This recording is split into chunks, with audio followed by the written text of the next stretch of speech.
So we are ready for building a case against the king. So you should be on this page. If you haven't already, go ahead and click the link. And you're going to make a copy.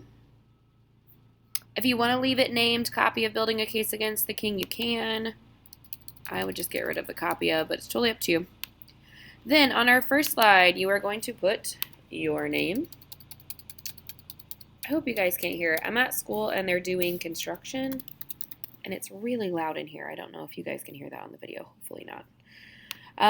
But we did our tax simulation, and as we did our tax simulation, we worked through this together. Parts of it we did together, and parts of it I had them work on their own, so that's what I'm going to have you do as well. I will tell you that in Canvas, if you go to modules, there's a different module right below this one that says building a case against the king. It has all of the readings about the things that we're going to talk about. So if there's something that I ask that you do on your own and you don't remember about, all of the information is right here in this building a case against the king module. Okay, so let's go back. The first thing is we're going to start at the very beginning, and it is about the French and Indian War, because that's really what started all of this unrest, all of this anger between the colonists and the British. So my question to you is how the French and Indian War started, all of the taxes and issues between Great Britain and the colonists. So you're going to click in here. We're going to get rid of this, and we are going to answer this. So if we remember back to the French and Indian War, also called the 7 Years' War, we talked about how the French and Indian War was kind of a misnomer, or wasn't named very well, because it sounds like a war between the French and the Native Americans, and that was not the truth. The French and the Native Americans actually fought on the same side, and they were fighting against Great Britain and the colonists. And that's because the French they were trying to take over some of the land. The Native Americans didn't want their land to be taken over, and the British and the colonists obviously wanted to stay where they were, and unfortunately continue taking land from the Native Americans. So they ended up fighting. The British and the colonists won. But the problem, or what started all of this unnecessary, I won't say unnecessary, all of this anger back and forth between the two of them, was that the fact that the war cost money, right? So the war cost lots of money. And since it cost lots of money, actually I'm going to pause and do a little Dora the Explorer thing where I'm going to ask you a question and wait for you to answer. Who did it cost a lot of money? You're absolutely right. The British, it cost a lot of money, right? They had to send troops, they had to send supplies, because the colonists couldn't handle the French and the Native Americans on their own. So Britain had to send all of these things to kind of help them, protect them. So the war cost, let's add that. Great Britain, lots of money. And since they felt they were helping the colonists, GB decided they should help pay for it. So all of these new taxes and the acts that we've talked about, they all stemmed from the fact that the French and Indian War cost them a lot of money, and Great Britain decided, well, if we protected you guys, then you guys should have to help pay for us to protect you and what we've done for you so far. So that's kind of where that started. Now, the next section, there are seven different acts we talked about in class, and we are going to go through those and answer a couple of things. So first, the name of the act. That one's going to be pretty easy. 2, what the act required from the colonists. And we talked about this before when we did the British Jigsaw Acts. What it required, meaning what did it require of the colonists? What did the colonists have to do because of the act? Or what was taxed because of the act? A picture that represents each act. And then finally, when we're done, we can delete this slide. So we'll get there. So let's start with number 1. I don't care what order these are in. I just want to make sure that we talk about all 7. And again, if we go back into Canvas and this building a case against the king, it has all of the acts that we've talked about. The only thing that we are not going to include in our slides is this Proclamation of 1763. And you should have seen that in the video. The Proclamation of 1763 was just the declaration that the king made saying that the colonists could not go west of the Appalachian Mountains, trying to keep the peace between the Native Americans and the colonists. So let's start with the Stamp Act. So the first is the Stamp Act. And if I look back at my questions, where did we go? There it is. So we've got the name, what it required. So let's see. This act required, and I'm going to take just a minute, and I want you to tell me, what did the Stamp Act require? What was taxed? What did the colonists have to do?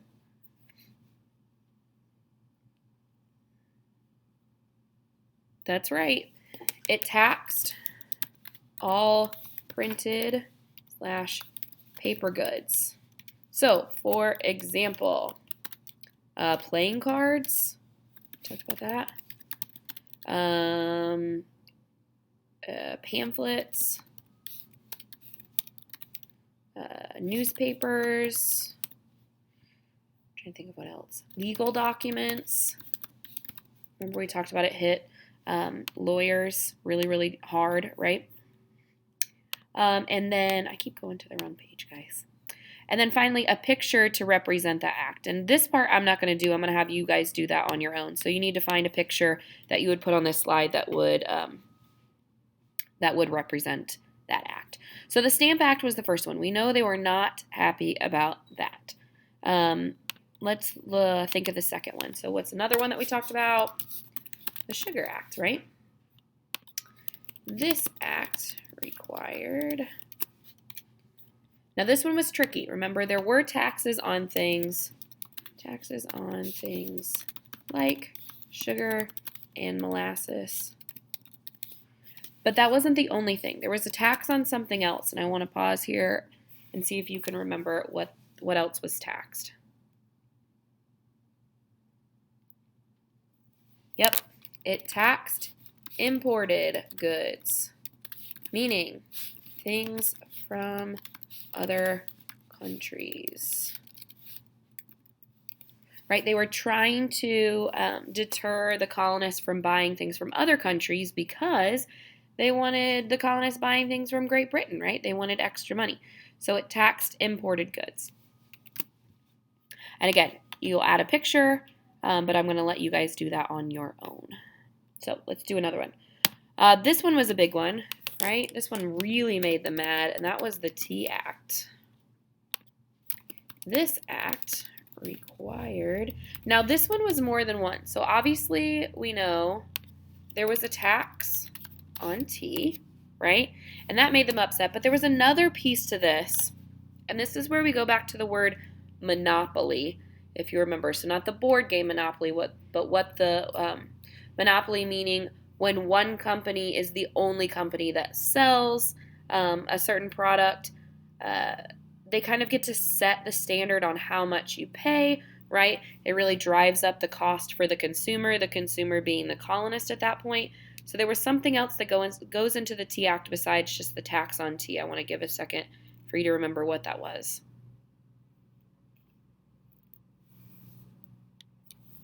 Right, so the British East India Tea Company had a monopoly on tea in the colonies, right? And mostly because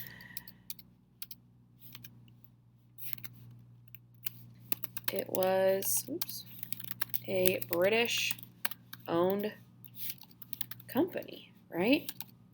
So not only were they taxing tea, but they were getting money because it was a company that they owned, right? And not only did they tax tea, but they put a higher tax on colonial tea. And those colonial tea merchants were not happy about it. The colonists were also not happy about it because what was the special fact? Let's put a special fact. Why were they so upset? Tea was what? Right, their favorite drink. So they were really upset. Okie dokie. So we've got a few more. Let's do one more together and then I'll let you guys do the last couple. So let's do the entire tolerable acts. And we talked about intolerable before. This set of acts, because it was more than one. Let's look back. This one is one, this was meant to punish the colonists, if you remember. It was purposely one that was meant to punish. Let's look back, though, because I can't remember. There were tons of things in this one. So let's look back at the intolerable acts. Because I don't remember everything that was required. So let's look. There was the Boston Port Act, closed all ports. Let's just put a couple of these. So, closed all ports. That one was yucky. What else? The Government Act, that townspeople were not allowed to meet without governor's permission. People were not allowed to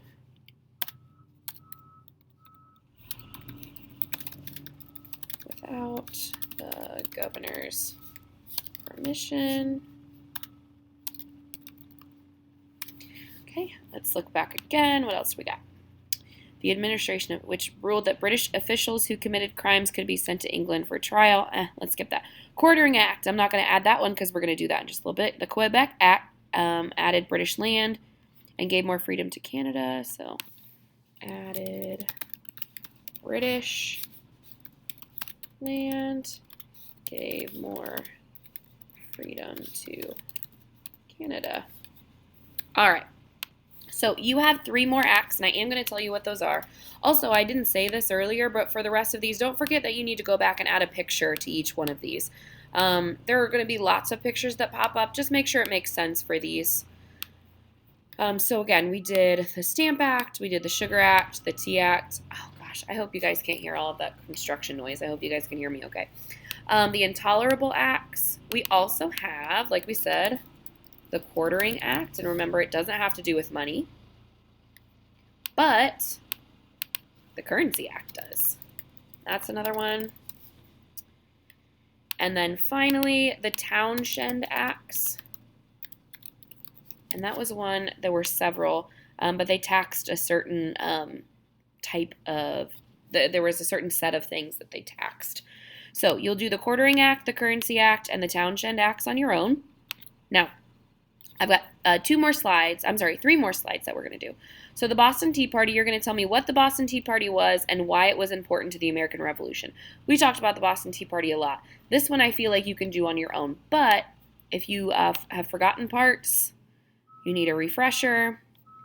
Boston Tea Party reading right here. That one you're going to do on your own. The Boston Massacre, same thing. Explain what it was and why it was important to the American Revolution. So you're going to do that one. And then finally, you're going to tell me which act or event was the most important to the American Revolution. This says in your group's opinion. I used to do groups with these. I'm just doing them individually now. Which of these things do you think was the most important to the American Revolution, fueling the fire of what was to come? Do you think it was the Stamp Act, the Sugar Act, Tea Act, Intolerable Acts, the Quartering Act, Currency Act, Townshend Acts, the Boston Tea Party, or the Boston Massacre? Remember, it's an opinion, so you can't be wrong. But what I am looking for is for you to explain why you think what you think. So which one do you think was the most important to the building up to the American Revolutionary War, and why? I'm actually going to add that on here to make sure it says and why. So you're going to finish the rest of these. You need to make sure on the white slides that you have a picture that goes along with each act, and you're finishing the Quartering Act, the Currency Act, and the Townshend Acts on your own, plus the Boston Tea Party, Boston Massacre, and the opinion. When you are finished, remember, you do not have to send this to Google Drive because anything you make in Google automatically stores in Google Drive, but what you are going to do when you're done with the slideshow is you're going to go back into Canvas. You're going to go into this last page of this turn in. Oh, and you know what? Mrs. Guard didn't put the submission button. So you'll click on the submission button and you will make sure that you go to Google Drive to send it. If you do not remember how to submit something in Google Drive, please, please, please either come ask me if you're in class or send me a Canvas message so that way I can explain how to do that. At this point, I think we should be pretty familiar. We just did this with the penny slides project, so I'm hoping that we remember from that. But if you do need help, please make sure that you ask. Don't just forget to submit it, because this one is going to be worth quite a few points. So make sure that you do so. So just one last time, you're finishing up these slides, adding pictures, finishing those 3 slides about the different acts, Boston Tea Party, Boston Massacre, and your opinion. If you need to replay this video, make sure that you do that. If you need to look back through again, all of the directions are on the slides if you need help. Other than that, do it to it.